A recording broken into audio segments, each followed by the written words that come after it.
On this episode, we'll talk about the desire for dessert after surgery. We'll also talk about dumping with milk, and we'll also talk about sodium consumption.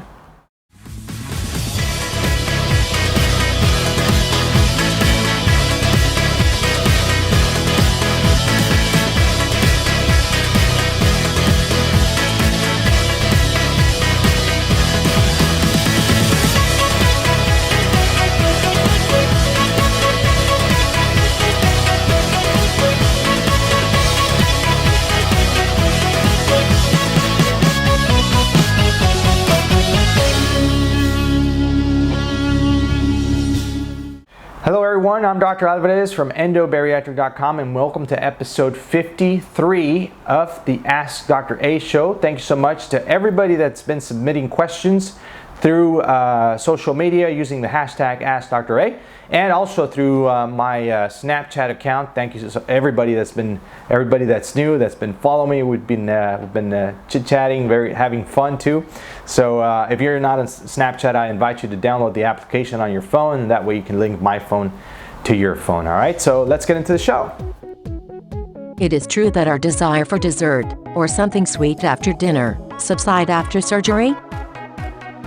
All right, it's a very good question, and the reason I decided to put this one on the show is because we need to understand there are two different things here. That one is the hunger hormone, the ghrelin, that is removed in about 80% right after surgery, and that reduces the amount of hunger in about 80%. Patients get this benefit, but it's very different than the desire for, all right? The desire of dessert for after surgery, because the desire comes from here. It's a learned process. It's something that even though you had surgery, if I tell you, you know what pizza tastes like, you're going to say, yeah. Why? Because you learned it already.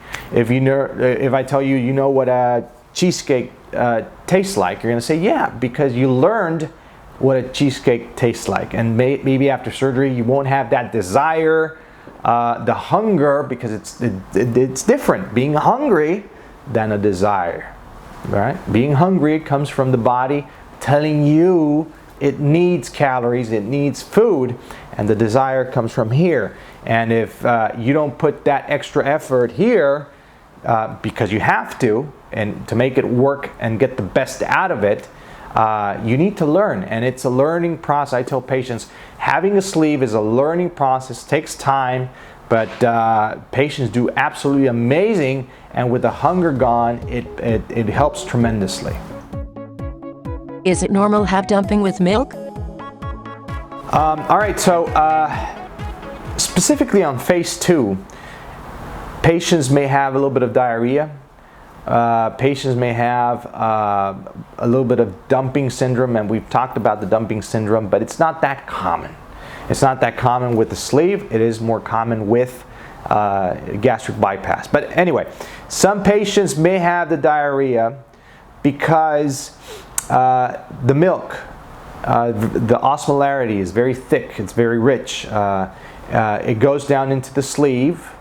And before surgery, you had a big pouch of stomach, and your stomach would hold the milk or the shake or whatever containing lactose, and that would stay inside your stomach for a few minutes to an hour, and it would slowly drip it into the small intestine, and your body would tolerate it quite easily.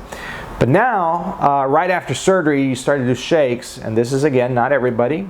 And this shake with milk goes directly into the first portion of the intestine and produces osmotic diarrhea, rapid motility of the intestine, and a very similar situation that we've talked about with like a dumping syndrome. So what you need to do is try to avoid this situation the first few weeks. Try other alternatives. If you want to do protein, you can mix it with water. Try lactose-free stuff. I mean, work around it and you'll be just fine. Remember, this is just temporary. As the swollen tissue starts to come down, your capacity of your sleeve starts to hold food or liquids a little bit better and longer. but not right after surgery, and patients are freaking out thinking they're going to have this problem or issue forever and ever. And this is just because it's so recent, there's not enough space in the sleeve. It goes directly to your intestine and will make you run to the restroom. How much sodium should we be consuming a day? All right, so the reason I decided to get this question is because I want you to be aware of your sodium consumption.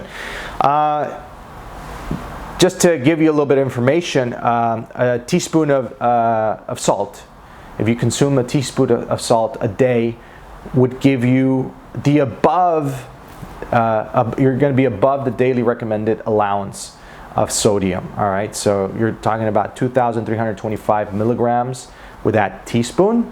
The daily recommended allowance is 2,300. So the things to avoid is you're talking about well, natural sources, your kitchen table salt. So it's very important not to add salt to your food. If you cooked with a little bit of salt, keep it that way. If it tastes kind of good or good, don't add more salt to that plate. All right. So I see some patients of mine that without even tasting the food, they're grabbing the salt and adding extra salt from the kitchen table. All right, so don't do that. Taste your food. Try to go consciously under the sodium intake. Try to avoid the salt to the maximum, and that is additional salt that more than with that the food is prepared with. Because if you go to a restaurant, they already had some salt in your food. If you go and your wife or your somebody that cooked your meal, it already has some sodium. It already has some salt. Try to avoid the kitchen salt, the kitchen table salt, and you'll be better. The other thing is processed foods. All right, so processed foods, food that is in a can, canned food has a lot of sodium because they need to be preserved for longer periods of time. The shelf time stays longer with salt. So sodium is very high on these foods. So try to avoid processed foods, canned food, and of course the kitchen table salt. All right. So that's it for episode 53. Thank you so much for submitting the questions. Question of the week is, do you take care of your sodium consumption? The answer is yes, no, right here, and I look forward to hearing from you. We'll see you on the next episode. Take care. Bye-bye.